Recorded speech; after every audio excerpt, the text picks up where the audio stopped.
Sidee ayaa lagu gartaa xiriirka dhabta ah?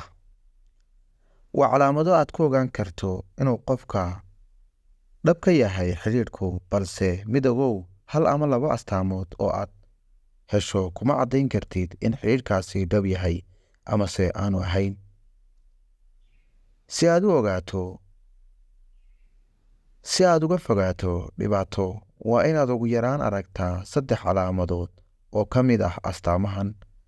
Waa in aanad calaamadahan u isticmaalin inaad go'aan ku qaadato, balse waa inaad u isticmaashaa oo keliya inaad ku taageerto go'aankaaga. Qorshaha wakhtiga dheer mustaqbalka.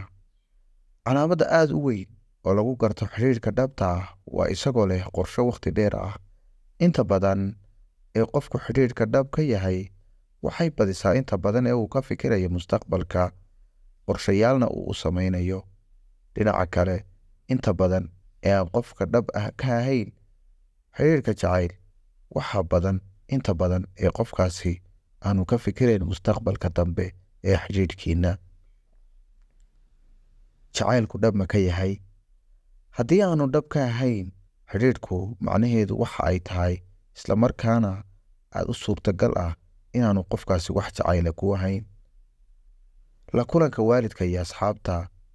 Mid ka mid ah calaamadahan ku tusi in qofku dhab ka yahay xiriirku waa isagoo iskiin bara waalidkiisa iyo asxaabtiisa. Qofka kula wadaaga xogtiisa. Markaanu qofku xiriirka dhabta ka ahayn, wuxuu isku dayi doonaa inuu iska kaa caabiyo, isla markaana aanu kuu sheegin xog aad u badan oo ku saabsan naftiisa, gaar ahaan markay noqoto arrimihiisa shakhsiyaaneed iyo kuwa u gaarka ah. Qofka oo badanaa ka soo waca. Markayna qofka dhab ka ahayn xiriirka, badanaa wuxuu ku soo wici doonaa marka uu rabo inuu kula kulmo oo keliya, amase uu wax kaa rabo oo keliya. Marka laga yimaado taa, waxaa suurtagal ah inuu qofkaasi ka dhaco marar badan, isla markaana xitaa aanu kaa qaban taleefanka marka aad wacdo. Qofka oo qorshihiisu cad yahay. Marka aanay qofka dhab ka ahayn xiriirku, waxaad u suurtagal ah inaanu ku soo bandhigin dareenkiisa dhabta ah iyo qorshihiisa ku aadan mustaqbalka.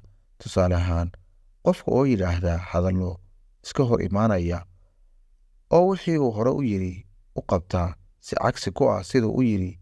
Dadka ay dhab ka tahay inay ka dhabeeyaan xiriirkooda, labalabac ma geliyaan qorshayaashooduna ku aadan xiriirkooda. Qofka oo aan jah wareerin. Marka uu qofku u muuqdo inuu ku jah wareersan yahay xiriirkiina, ogow inay jirto suurtagalnimo aad u weyn oo ah inaanu sii wadin xiriirkiina. Dadku waxay wax ku jawhareeraan oo keliya marka aanay 100% ku qanacsanayn waxa ay haystaan. Daacadnimo. Qofka oo ku sira, been kuu sheega ama ku khiyaameeya waa calaamadaha lagu garto in qofka aanu xiriirkiina dhab ka ahayn. Haddii qofka daacad yahay, badanaana aanu been kuu sheegin, fursadaha uu qofkaasi kuu khiyaamayana karaana aad bay u yar tahay. Haddii xiriirka dhab ka yahayna, si daacad ah buu kuugu sheegi doonaa. Haddii aad soo gaadhay halkan, waxaan kaa codsanayaa inaad channelka subscribe saarto, muuqaalkana like garayso, lana wadaagtay asxaabtaada. Mahadsanid.